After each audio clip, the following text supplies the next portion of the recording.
Que Dieu vous bénisse richement, frères et sœurs. Mungu amibariki sana bandugu na badada. Et nous disons merci au Seigneur Na tunamshukuru Bwana pour cette grâce. kwa hii neema. Que son nom soit loué. Jina lake lisifiwe. Sans tarder, lèvons-nous pour le respect de la parole de Dieu. Bila kukawia tusimame ili tushimie kusoma kwa neno la Mungu.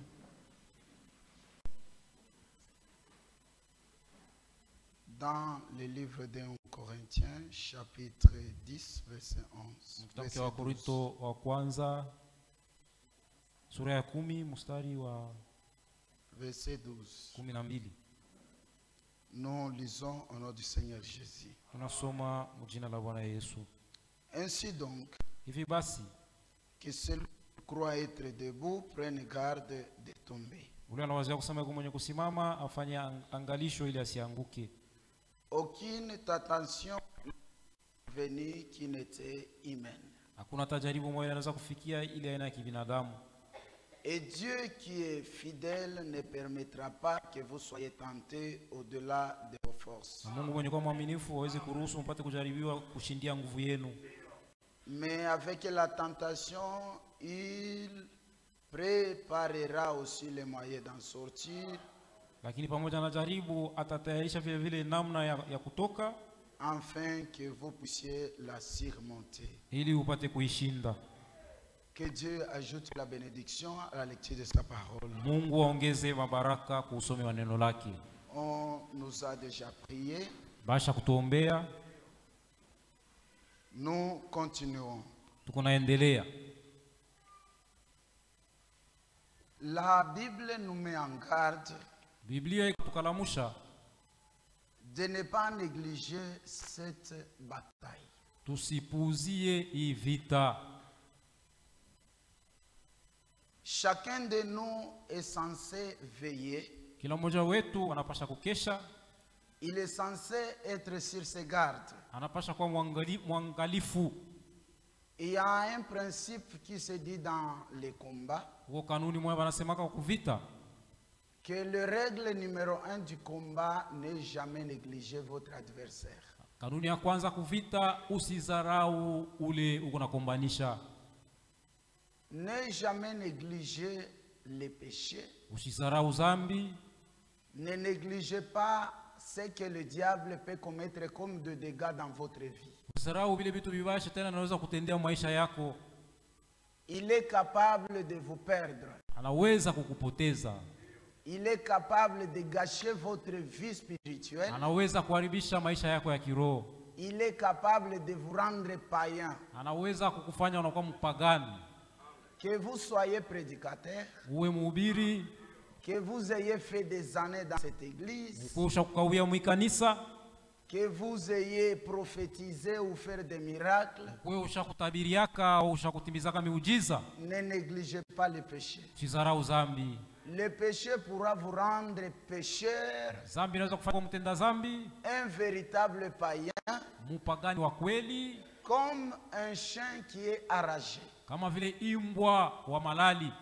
Fouet Banam compare le péché au rage d'un chien.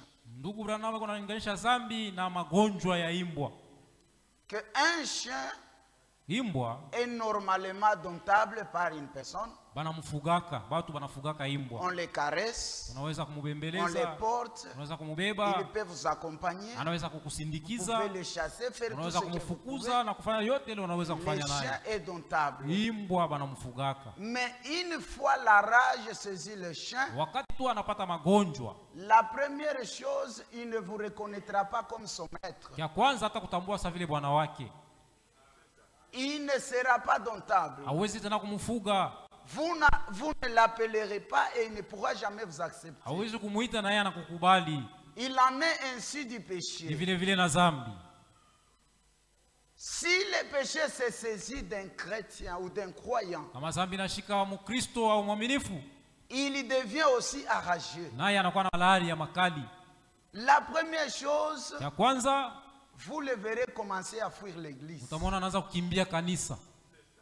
il fuira de lui-même. Atakimbia yeye mwenyewe kanisa. Il ne supportera pas la prédication. Hawezi tena kuvumilia mahubiri.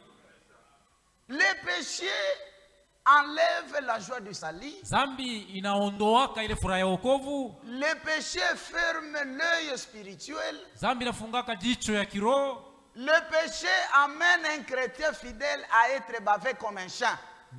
Zambi inafanyaka mwaminifu anaanza kutosha mate saa imbwa. Il ne peut pas écouter. Hawezi tena kusikia. Il refuse tout conseil qu'on peut lui apporter. Anaanza kukatala shauri yote ile wanaweza kumshauria.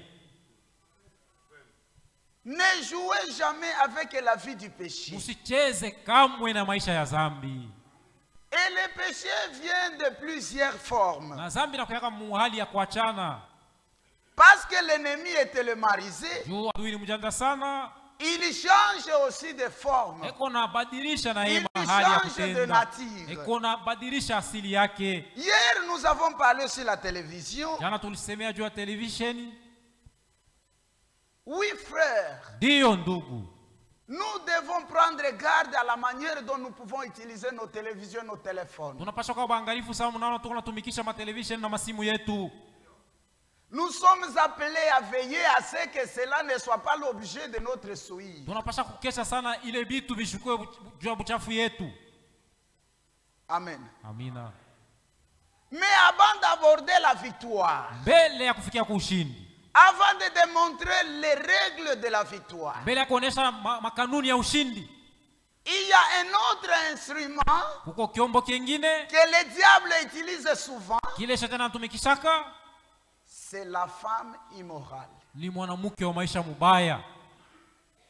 Une femme prostituée, Mwanamke kahaba, une femme immorale, mwanamke wa maisha ya mubaya, c'est un instrument entre les mains du ni diable. chombo mikononi mwa shetani. L'homme de Dieu, William Mario Branham, le prophète de l'âge, Mtumishi wa Mungu William Branham, nabii wa kizazi, nous a énuméré 3 choses qui fait tomber les enfants de Dieu. hii alituonesha vitu vitatu vile vinaangusha watoto ya Mungu. Il nous a parlé de la femme. Alitusemea kuhusu mwanamke. Une femme immorale Mwanamke wa maisha ya buchafu envoie plus de milliers d'âmes en enfer, anapeleka maelfu mingi ya manafsi plus mumoto, que toutes ces bandes d'alcool que vous voyez. kushindia hata mapombe yote. Hii C'est une arme silencieuse ni silaha ya kimya que le diable utilise, ile shetani anatumikisha, qui a tué beaucoup de gens aujourd'hui. ishaua watu mingi leo. Beaucoup de gens ne sont pas debout dans la parole de Watu Dieu mingi wasimami tena mzuri mneno ya à Mungu cause de la femme. juu ya mwanamke. Frère, ma sœur, Ndugu na dada yangu, nous insistons que tuko natia mkazo kusema nous avons créé un Dieu qui a des conditions. tuliamini Mungu alikuwa na makanuni. Nous avons une église qui a des interdits. Tuko na kanisa iko na bizila Et nous devons respecter cela. na tunapaswa kuheshimia vile vitu. Nous devons défendre les principes de cette église. Tunapaswa kutetea makanuni ya hii kanisa. Nous devons défendre les principes de la parole de Dieu. Tunapaswa kutetea makanuni ya neno ya Mungu. Personne parmi vous n'est au-dessus de la parole de Hakuna hata Dieu. mtu mmoja katikati yenu mwenye kwa juu ya neno ya Mungu. Nous sommes tous appelés Wote à tunaitwa nous soumettre à l'ordre de la parole. kutii kuusawa wa neno ya Quand Dieu Mungu. parle, Wakati Mungu anasema, personne ne peut contredire. hakuna mtu anaweza Ce kupinganisha que ile. Dieu a déclaré souillé, Kile Mungu ashakusema ni toi en kichafu. tant qu'homme, tu ne pourras pas le déclarer sans. Wewe vile mtu aweze kusema vile. Ce qui est souillé devant Dieu Kile kwa kichafu mbele ya Mungu doit rester souillé devant les kinapaswa enfants kubakia de Dieu. kichafu mbele ya watoto ya Mungu. La femme immorale. Mwanamke wa maisha mubaya ya buchafu. Il y a une chose étonnante aujourd'hui. Kwa kitu cha kushangaza leo, Les gens ne savent pas qu'ils sont possédés par les démons. watu wanajua kusema mbele kwa kushikwa na Ils roho sont mchafu, séduits wenye kutongozwa, et ils brisent la parole de na Dieu. wanavunja neno ya Mungu. Mais ils pensent qu'ils sont sages plus que Dieu. Wanaweza kusema kwa hekima kumshindia Mungu. Quand vous lisez Deutéronome 7, Soma Kumbukumbu la Torati à 7 partir du verset kuanzia 3, mstari wa 3, la Bible insiste. Biblia iko naweka mkazo, Tu ne contracteras jamais de mariage mixte. hautaoana na watu ba nje. Dieu est contre le mariage mixte. Mungu apendaki batu Il n'a jamais autorisé qu'un chrétien se marie avec ceux qui ne croient pas comme lui. wala yaruhusiwa kata mwaminifu aoane na mtu wa nje. Mais les croyants d'aujourd'hui veulent qu'on leur laisse cette liberté. Lakini baaminifu wale wanapenda babachie ule uhuru. Ils veulent qu'on les autorise de faire ce qu'ils veulent. Wanapenda babaruhusu bafanye kile bo wanapenda. Ce qui semble bon à leurs yeux. Kile kia kuwapendeza bo benyewe. Non frère. Hapana ndugu. Nous défendrons la parole de Dieu. Tutatetea neno ya Mungu. Jusqu'au point que kama kipimo. Si tout le monde pourra quitter. Kama watu wote wanaweza kutoka hapa. Parce qu'on leur prêche la vérité. Mungu anawahubiri kweli. Ils quitteront, nous resterons avec les choses de vie. Lakini sio tutabakia humu na biti Mais wazi. Lakini kila siku na mchana tutahubiri paka kweli. Dieu est contre les mariages mixtes. Ile kuoa bapagano. Kila mmoja wetu anapaswa kusema amina kuile. En particulier kwa kipekee les jeunes garçons, les jeunes filles. Babiana banaume na banamuke. Frère, ndugu, vous pensez que vous êtes sage plus que Dieu? Unaweza kusema kuna hekima kumshindia Mungu? Non. Hapana. Dieu qui m'a créé. Ule Mungu aliniumba. Avant que je ne vienne au monde. Bila mimi kuzaliwa. Dieu savait mes jours. Mungu alijua kama siku yangu ya kuishi. Il savait la femme que j'épouserais. Alijua sana ni bibi gani taowaka. Il savait les enfants que j'aurais. Alijua ni watoto gani tazalaka. Il savait la vie du foyer que j'aurais. Alijua ni maisha gani ya ndoa atakuwa nayo. Dieu connaissait toutes choses avant de vous créer. Mungu alijua kila kitu kabla ya wewe kukuumba. Dieu ne peut pas vous appeler à cette parole. Mungu hawezi kuita kwa neno. Étant encore célibat. Ukwa bila kuoa. Et vous laissez sans trouver une femme qui vous convienne dans cette parole. Na ukuacha bila kupata bibi yule wa kukuenea neno. Pour que vous ayez vous marier ailleurs. Juu uende ukaoe nje. Pour que vous soyez mariés ailleurs. Ili upate kuolewa nje. Et où? Na wapi? Dans les dénominations. Mu madhehebu. Là nous sommes sortis. Mule tulitokea. Et là nous avons dit, na tulisema, il n'y a plus la parole de Dieu. Tout est devenu Ikabod. Yote na kwa Ikabod. Il n'y a rien que la pourriture. Sortons. Sortons. Nous sommes sortis en courant. Et nous avons tout laissé là-bas. Mais vous revenez ici. Et puis vous rentrez là. Entre vous et un chien. Vous êtes différents en quoi? Les chiens retournent à ce qu'il a vomi. Le porc qui a été lavé, il retourne encore dans les bourbiers. C'est la parole de Dieu, ce n'est pas moi. Et dans Proverbe 7, il est écrit, aujourd'hui, les gens n'en veulent pas qu'on leur dise de ces choses. Oui, frère. Dieu ne commet jamais d'erreur. Depuis les temps anciens jusqu'à aujourd'hui, venez me dire une seule écriture où Dieu a permis que les incroyants se marient avec les croyants. Une seule écriture. Où as-tu tiré cet enseignement? Vous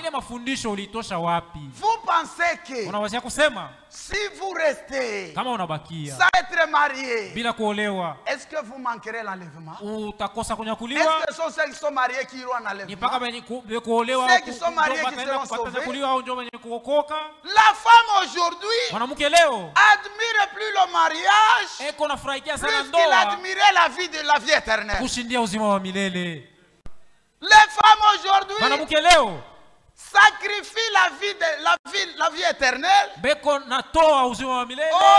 détriment du mariage. Alors que le mariage, la Bible dit, ceux qui se marieront auront des tribulations. Akab, à cause de son mariage mal pratiqué,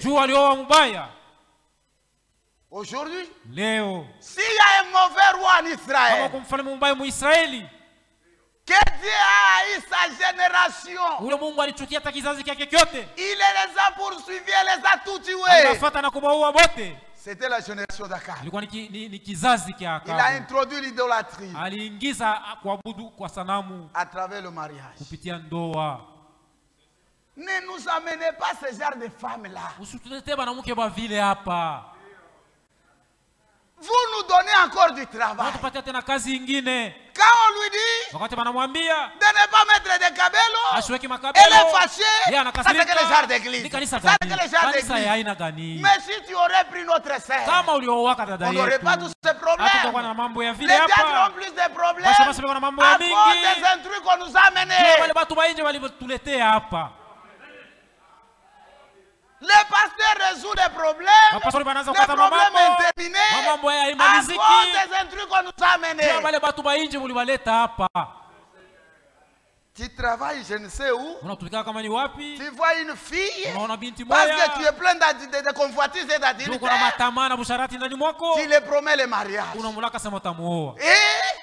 tu es allé faire la politique, tu l'amènes pour nous faire voir que c'est notre sœur, mais au départ elle n'est pas notre sœur. Elle est ta sœur à toi. C'est une honte. La femme immorale, c'est un instrument entre les mains du diable. Proverbe 7.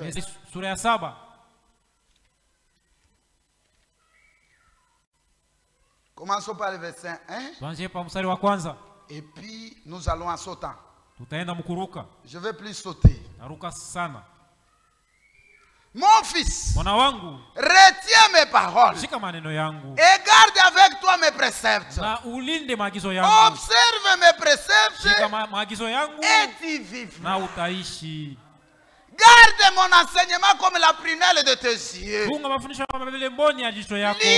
sur tes doigts. Écris-le sur la table de ton cœur. Oui. Marche avec cela. Médite avec cela. Nous avons des jeunes garçons. Avant de se marier, ils ne lisent pas. Ils ne consultent pas Dieu. Ils ne consultent pas les serviteurs de Dieu. Mais ils consultent leurs amis. Les autres consultent l'internet. Un mariage qui commence dans les réseaux sociaux. Et puis vous amenez ça ici. Quelle honte. Si les réseaux sociaux vous envoyez des photos, vous envoyez ceci, tourne un peu, envoie-moi la photo derrière, envoie-moi ceci. Et la poubelle est comme toi, et elle t'envoie aussi ce genre de photos. Et après tu amènes ça ici. Repentez-vous, sinon vous verrez la main de Dieu. Ne nous souillez pas.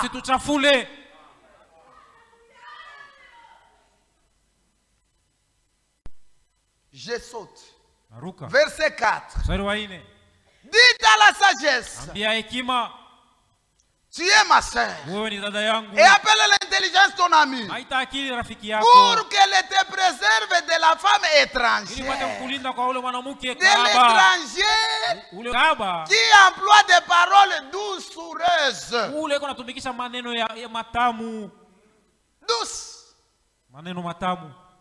On apendeza. En tout cas, tu me plais. Une femme en pantalon. Avec des mèches. Avec ceci ou cela. On apendeza. En tout cas, tu me plais. Je n'ai jamais dit à une femme. On apendeza. Tu me plais. Et je ne le dirai pas. Une que je dirai on apendeza, c'est ma femme. C'est seulement ma femme. Les yeux insatiables d'adultère. Il est macho ya kutosheleka ya usarati. On était avec un frère. On a failli cogner un homme âgé d'ailleurs. Parce qu'il y avait une petite fille de Jézabel qui passait là. Le papa est resté regarder. Alors que le motard ne faisait que klaxonner. Et après tout, un motard vient. Lui donne un gifle. Papa, tu regardes quoi? C'est une femme comme les autres.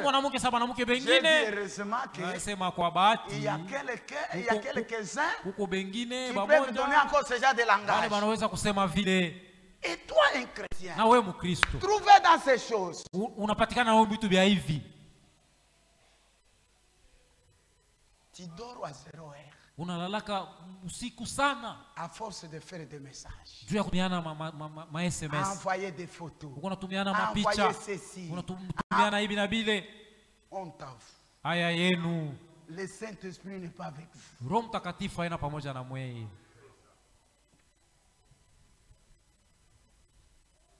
La femme immorale. Mwanamke kahaba peut utiliser des paroles doucereuses. Anaweza kutumikisha maneno matamu. Au départ, elle semble être gentille. Mwanzo anaonekana sawa vile mzuri. Elle semble être polie. Sawa vile mais en réalité, elle ne l'est pas. Lakini ana hatawa heshima.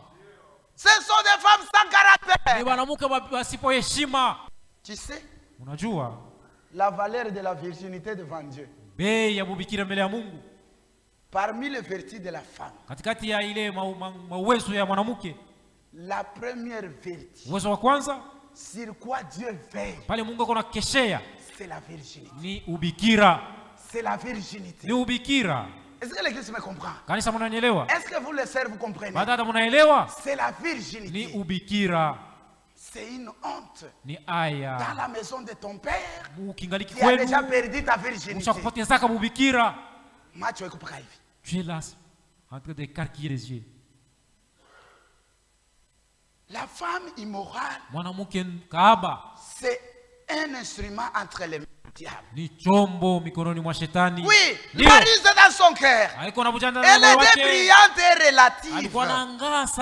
C'est bien ne restez pas dans la maison. Tantôt dans la rue, tantôt dans les places. Et près de tous les angles, elle était aux aguets. Une fille vagabonde. Tu ne restes pas là. Tu cherches quoi? Ton esprit, ce n'est que provoquer les jeunes garçons. Toi, là, ton argent, tu les manges seul. Ton argent, tu les manges seul.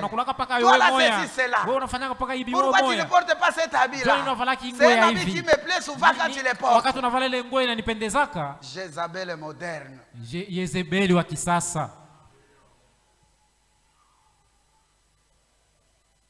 Que Dieu vous bénisse, mes frères. Mes frères et sœurs qui ont des filles. Si vous êtes des vrais chrétiens, rassurez-vous que vos filles sont vierges. Et veillez à la virginité de vos filles. Sinon c'est une honte. C'est une honte pour vous tous. Et ce n'est pas une bénédiction.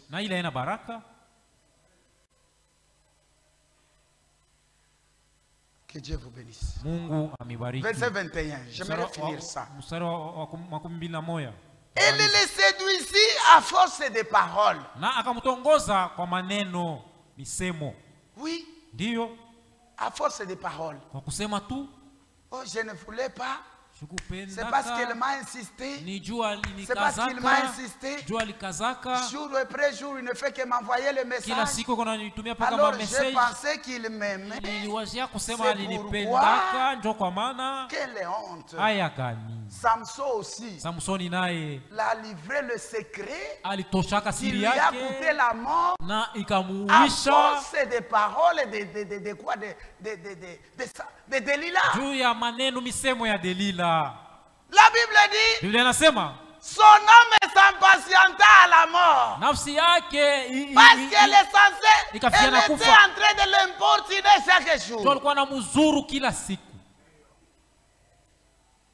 Frère, ma sœur, retenons que la femme qui ne garde pas la parole de Dieu, c'est un instrument entre les mains du diable. Oui. Elle l'entraîna par ses lèvres. Et par ses lèvres doucereuses.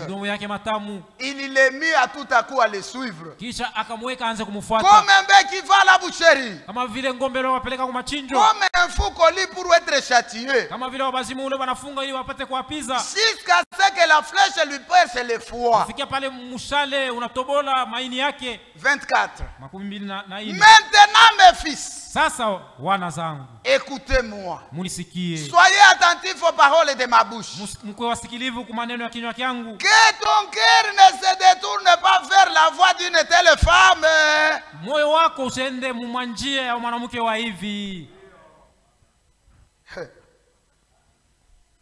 Vous les garçons, pourquoi vous ne dites pas amen? Pourquoi vous ne dites pas amen? Alors vous êtes conscient de ce que vous faites. Un jour, on avait consacré un mariage. Les frères, la sœur sont partis.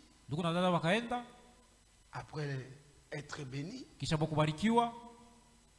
les frères ne savaient rien. La sœur ne savait rien.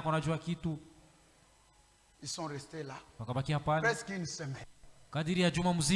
C'est après qu'on a demandé, frère, qu'est-ce qui se passe? Nous, on était encore diacre. Et le pasteur nous a dit, allez vous renseigner de ce qui se passe. On demande aux frères, le frère qui dit, je ne sais pas quoi faire. Voilà un véritable enfant de Dieu. Toi, combien de filles as-tu déjà que Dieu te vienne en aide? Sinon tu rateras l'enlèvement. Vous savez que avoir la vie d'infidélité avant le mariage, c'est une cause d'une plusieurs instabilité dans le foyer.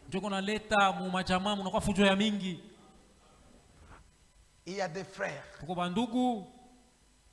partout il est passé, à la fin de la course, il n'est pas satisfait de la femme qu'il a. Il se souvient de ça et de ça. Et là, chaque jour tu viens. As-tu déjà parlé de ça à ton pasteur? Si tu ne l'as jamais parlé, et si tu n'arranges pas, tu n'iras pas en enlèvement. Même les filles aussi. Si une fille connaissait plusieurs garçons, et à la fin de la course, son mari ne répond pas comme les autres, elle ne sera jamais satisfaite. Venez dire ça à votre pasteur. Dites-lui ouvertement. Regarde ce qui se passe chez moi. Il va t'aider. Vous pensez que je suis fou? C'est la vérité. Je vous dis la vérité. C'est un démon silencieux. Il tue. Il y a des frères qui sont devenus très froids à cause de cette vie-là. Et frère Branham me dit qu'il y a une arme silencieuse que le diable utilise, qui a refroidi l'église aujourd'hui. C'est la convoitise. La convoitise. Une arme silencieuse. Il n'est pas satisfait. Dans l'habillement, il n'est pas satisfait. Dans la vie du foyer, il n'est pas satisfait. Dans toutes choses, il n'est pas satisfait. Dans la nourriture, il n'est pas satisfait. Si c'était celui-là, au moins celui-là, au moins ceci, un chrétien doit se contenter de ce qu'il est et de ce qu'il a et rester là.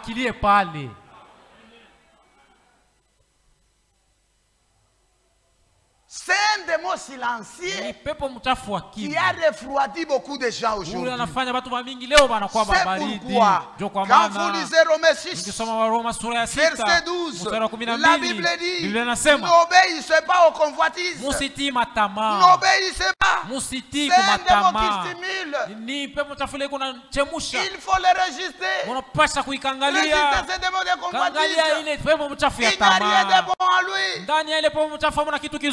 Est-ce que l'église me comprend? Et dans Romains 7, au verset 8, il est dit, les péchés produisent dans l'homme toutes sortes de convoitises. Toutes sortes de convoitises. Que Dieu vous bénisse. Vous êtes encore célibat.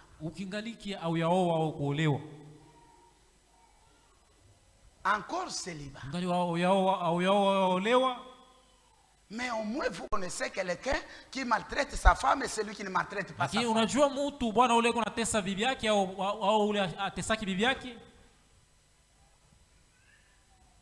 Vous êtes encore célibat. Vous enviez une femme ou vous convoitez une femme mariée. Vous êtes marié. Vous convoitez une fille qui est une jeune fille.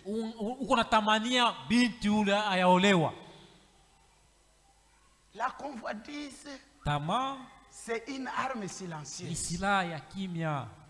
Que Dieu vous bénisse. Je sais ce que je parle.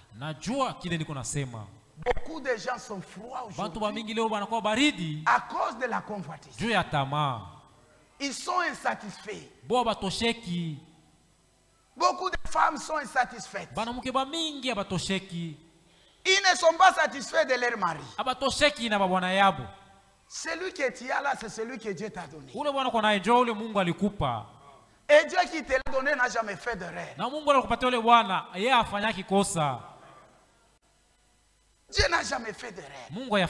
S'il a permis que vous soyez mariés à celui-ci, soyez soumis à celui-là.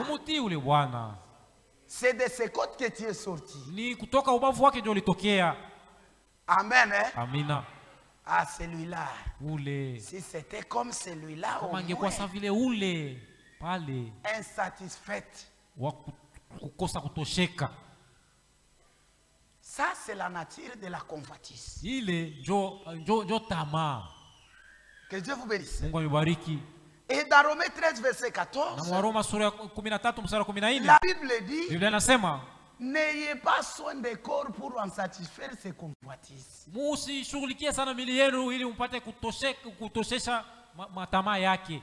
Vous avez le temps de nettoyer votre maison. Vous ne supportez pas vous habiller un habit avec des taches.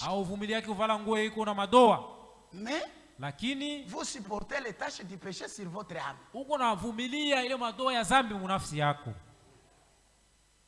Il fallait commencer par l'âme. Enlevez d'abord les tâches du péché sur l'âme. Que Dieu vous bénisse. Ça entre quand même. C'est que Dieu vous demande. Soyez sanctifiés. Que tout votre être, esprit, âme et corps soit conservé irréprochable jusqu'à l'avènement du Seigneur. Et dans Tite 2, verset 12, il est dit, renoncez aux convoitises. Résistez. Résistez. Que Dieu vous bénisse. Ce n'est pas par l'Esprit de Dieu que vous ne pouvez pas trouver une fille chrétienne pour te marier. Et pour aller te marier au catholique. Chez les catholiques. Ou dans d'autres églises. Ce n'est pas par l'Esprit de Dieu. Un jour, nous sommes partis au baptême. Au baptême, frère. Et après avoir exhorté, on a voulu entendre les témoignages avant de baptiser. Sœur, qu'est-ce qui t'a poussé de demander le baptême? Est-ce que tu crois réellement dans le Seigneur Jésus? C'est pas la parole de la prédication que tu as écoutée? Ou c'est pas le témoignage de certains frères, certaines sœurs qui vivent près de toi et tu as vu qu'ils sont un véritable Dieu? Ou c'est pas... Quel est le motif de ton baptême? Moi, c'est votre frère qui m'a dit, si on ne te baptise pas, je ne peux pas te marier. C'est pourquoi je suis venu me faire baptiser, parce que moi je l'aime. Moi j'ai dit, on ne te baptise pas. Si c'est pour ce motif, on ne va pas te baptiser. Frère, retournons. Va lui dire que le frère a refusé de me baptiser. C'est pas pour ce motif que nous on baptise. On ne baptise pas pour ce motif. On pense que ceux qui croient, ils croient au Seigneur. Alors il y a ceux qui viennent répondre au rendez-vous de leurs garçons, de leurs filles. Et venez seulement chez nous. Quand on va demander qui donne la vie au Seigneur, levez les doigts, on va te baptiser. Et c'est réglé. Un jour, tu reconnaîtras que tu avais fait une des grandes erreurs de ta vie. Une fois l'erreur est consommée, cela est irréparable. Il y a des gens quand les diacres le suivent. Qu'est-ce qui ne va pas dans le foyer? C'est votre frère ici, votre frère. C'est un démon. Mais ici tu disais chérie, je t'aime. Supporte. Tu étais plus malin que Dieu. Sinon, frères et sœurs, nous devons sanctifier la parole de Dieu. Nous devons sanctifier le nom de Dieu. Nous devons sanctifier notre église. Nous devons sanctifier notre doctrine. Parce que c'est ce que nous croyons. Défendons cela. Nous sommes contre les mariages mixtes.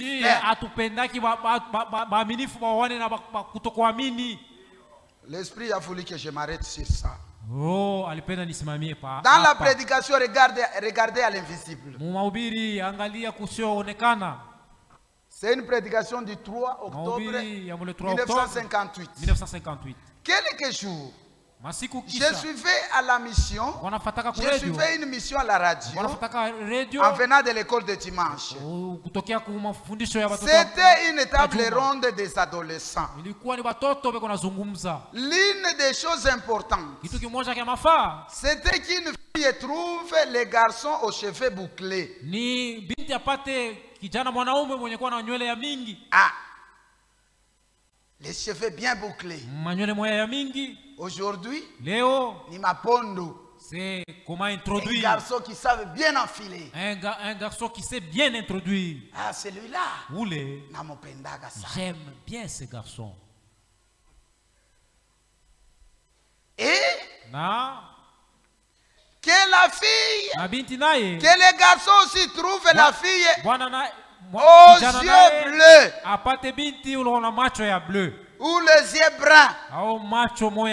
Qu'est-ce que ça change? Ça ne change rien. Parce que ce n'est pas la chose importante. Ne contracte pas de mariage mixte. Marier un garçon qui croit exactement comme fou. Car après tout, c'est Dieu qui a la chose plus importante. Voilà. Oui.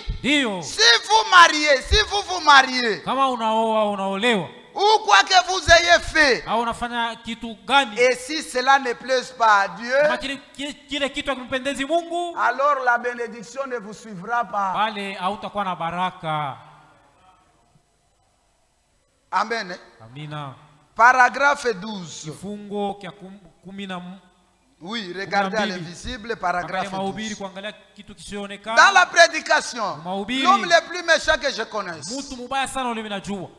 27 janvier 1962. Paragraphe 92. Vous voyez? Si vous fermez les yeux, ou vous ouvrez la bouche, et vous recevez quelque chose, vous ne recevrez rien. Ça, vous recevez seulement les esprits.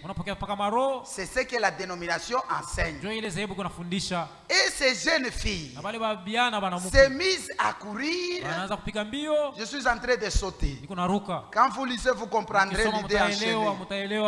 Elle s'est mise à courir avec un petit Elvis. Oui. Un homme comme des gens de Fali Poupa et les autres que vous connaissez. Un tel garçon, les cheveux frissés comme une femme, avec un pantalon qui descend ici. Quand il marche, vous vous demandez, il est fou pour porter ça, ou il a sa saine raison. Et vous dites, c'est un bon garçon. Tu n'as pas une bonne intelligence. Tu n'as pas une bonne conscience. Maintenant écoutez, le frère Branham. Alors un jour, je l'ai rencontré. J'ai demandé, Marthe, tu fréquentais l'église. Maintenant tu ne peux plus. Et souvent quand tu viens, je te vois courir avec un tel garçon. Pourquoi as-tu fait cela? Et d'ailleurs, ces gars-là, ils fument. Je l'ai trouvé en train de fumer. À quoi bon as-tu trouvé dans ces garçons? Oh là là. Frère Branham, vous savez, ces garçons-là, il a des beaux cheveux. Et d'ailleurs, quand vous êtes à côté de lui, il sent si bon. C'était ça la réponse que la fille a donnée à frère Branham. Que Dieu vous bénisse. Mais avec nos filles modernes, vous avez aussi vos réponses. Mais sachez que Dieu est contre les mariages mixtes. Car la femme immorale, c'est un instrument entre les mains du diable.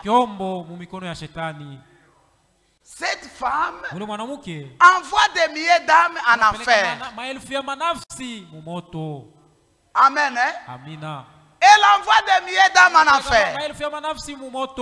Moi, je m'arrête là. Mais écoutez, quand vous allez à la maison, lisez Genèse 24. Vous comprendrez que même Abraham, notre père dans la foi, il n'a pas permis que son fils Isaac se marie aux femmes de Cananéens. Non. La parole de Dieu demeure la même.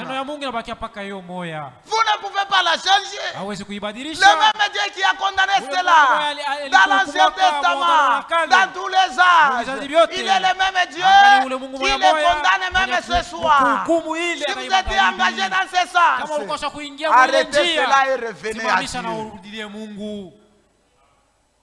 Que Dieu vous bénisse. Je sais que ce genre de choses, comme souvent, ça va à l'encontre de ce que les gens ont comme projet. Les gens n'aiment pas ça. Mais comme c'est la parole de Dieu, on prêchera. On n'a pas besoin que vous dites amen ou pas. Ça vous regarde. Mais un vrai enfant de Dieu se soumettra à la parole de Dieu. Avant que vous ne payiez cher pour cela, annulez ce projet et revenez à Dieu. Que Dieu vous bénisse.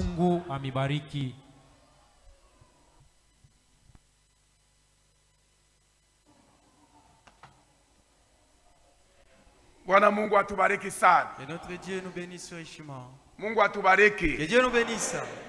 Tulisema eke kipindi ni kipindi Mungu anataka kusemeshana na nous avions dit que ces temps-ci étaient les temps que Dieu avait nous parler. C'était des temps différents. Celui de 14 heures, c'était à Dieu de nous écouter. Mais ces temps-ci, c'était à Dieu de nous parler. Et chacun de nous a entendu. Et ce qu'il a dit. Dieu ne parle pas au travers des arbres ni de murs. Il parle au travers des hommes. Ce qu'il a dit ici. Il est venu jusqu'ici à Kalemi, dans notre assemblée. Faisons attention. Vous vous mariez frère, mon frère. Il faut que vous compreniez cela. Dieu veut que ses enfants soient dans la paix. C'est ça le but de Dieu.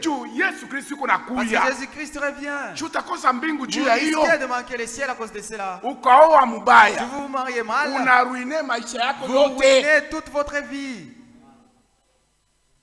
Na wewe ukaolewa mubaya unaruine maisha, unaweza kukosa mbingu juu ya mariage. Kweli, sikiliza mambo Mungu iko nasema. Hapa fanya moyo wako kwa Mungu. Uko nao wa nje frère. Ili maneno banasema hapa iko hapa. Mungu asemake kitu waza. Biko hapa. Cela se trouve ici. Des frères se marient dehors. Qu'est-ce que vous n'écoutez pas?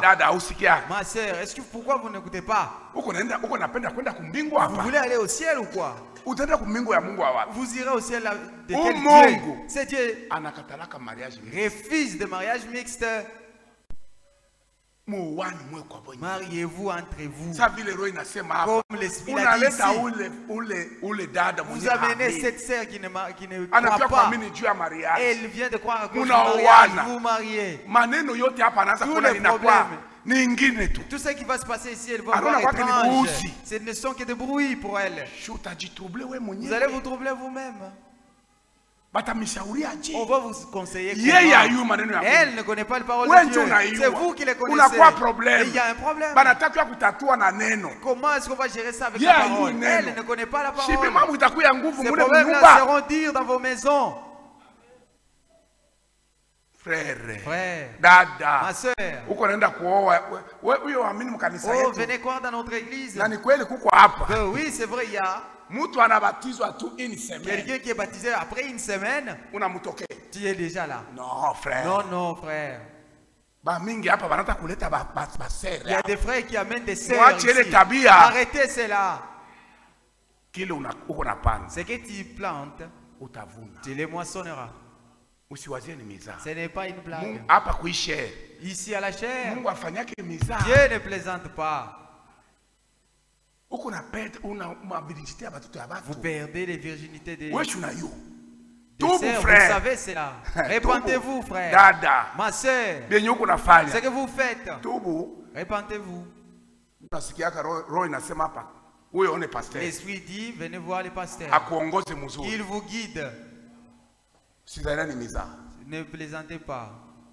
Que Dieu vous bénisse. Si vous entendez la parole de Dieu, si ce n'est pas votre cœur. Ainsi dit le Saint-Esprit.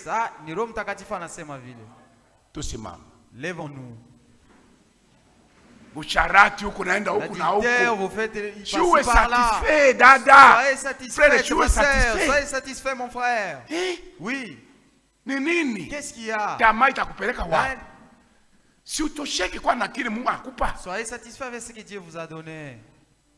Que Dieu nous bénisse. Prions Dieu. Ce que Dieu veut, c'est notre sanctification. N'oubliez pas ça. Jésus revient. Que chacun de nous prie selon ce que Dieu lui a dit. Les garçons pensent. L'adultère, Dieu ne le voit pas. Dieu le compte aussi. Répands-toi convenablement. Que cette fornication disparaisse. Prions Dieu.